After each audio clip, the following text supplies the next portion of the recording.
This PowerPoint presentation aims to discuss 10 strategies for managing a differentiated classroom.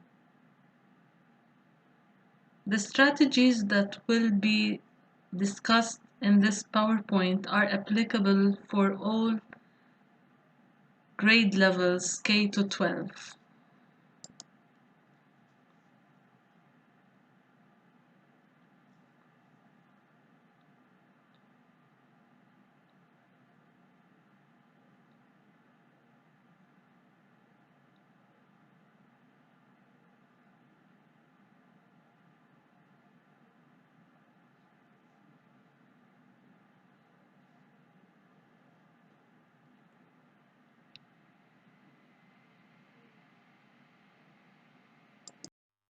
Strategy number 1.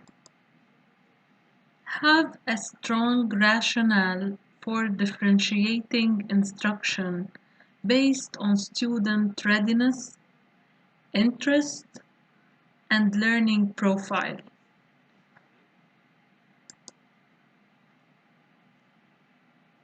What do we mean by readiness? The first checkpoint for a teacher is the prior knowledge of her students. How much do they know about this topic? Starting from there, she can or he can start planning the lesson ahead. Interest. What are the main interesting real-life topics that can be connected to the learning content that is being promoted? And the third one is the learning profile. Number 2.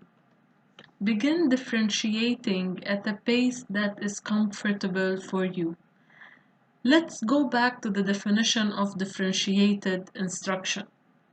Differentiated instruction is a teacher's response to learners' needs, guided by general principles of differentiation.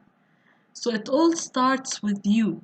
When a teacher is comfortable when planning the learning opportunities, then all the different pieces of the puzzle will fall into right place. Little changes can make a big difference.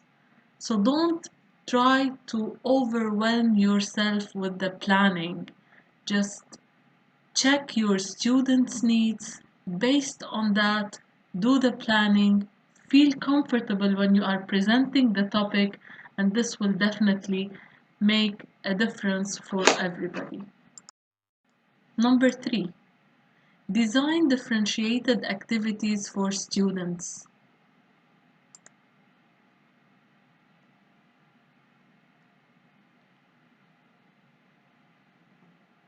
Differentiation, it's not about the content, it's about how you are presenting the content to the students and how much it's appealing for them. Students have to be motivated, happy, engaged, and they need to understand why they are learning the content and why is it important for them.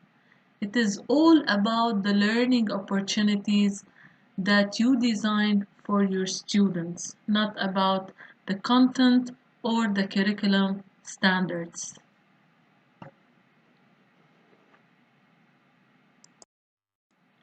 Number 4. Use an anchor activity to free you up to focus your attention on your students. What is an anchor activity? An anchor activity is a strategy that allows students to work on an ongoing assignment directly related to the curriculum that can be worked on independently throughout the lesson. You need time to go around in the classroom and to provide feedback for students to encourage them.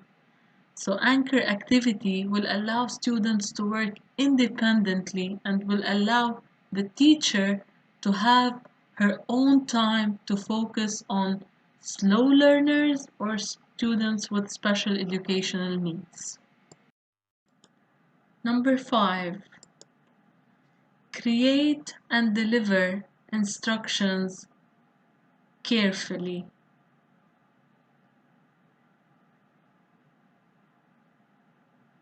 The instructional approach that is used to deliver the learning content will either allow the teacher to pass her message clearly to the students or to create a big confusion. Adapt the best approach that suits you, the needs of your students and their interests, not what is promoted by any other colleagues. Do what is suitable for you and for the group that you have. Number 6. Establish a collaborative learning environment. A differentiated classroom is a learning environment which is characterized by collaboration, communication, active learning, and continuous feedback. The learning opportunities in a differentiated classroom has to allow students to express themselves freely, to seek the help and the advice of each other, and to seek the advice of the teacher herself.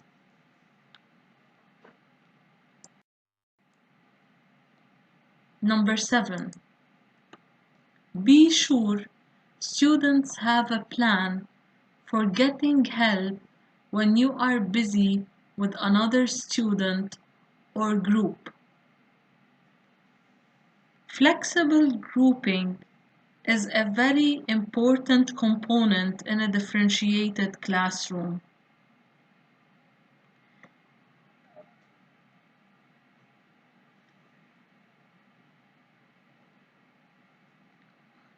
There should be different kind of grouping happening while learning is taking place. So sometimes we work with the whole class, sometimes with a variety of small groups, sometimes with individual. And this has to change from day to day and week to week. Number 8. Give your students as much responsibility for their learning as possible. This is a very important formula. Students start to work hard and to invest time and effort to learn when they feel that the learning is something they own. Ownership is a very important aspect. Set the learning targets with your students, identify their weaknesses and their strengths individually, and allow them to plan their coming learning targets in class.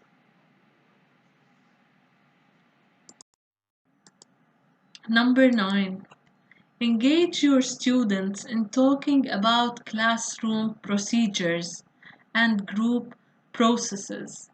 Students' feedback is very important as it will allow the teacher to know how they are looking at what she is designing. Listening to them will allow the teacher to improve and adjust the learning opportunities to allow students to make the progress that she aims for them.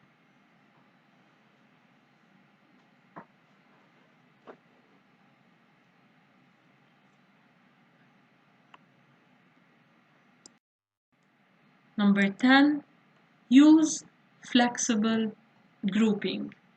In a differentiated classroom, the teacher draws on a wide range of instructional strategies that help her focus on individuals and small groups, not just the whole class.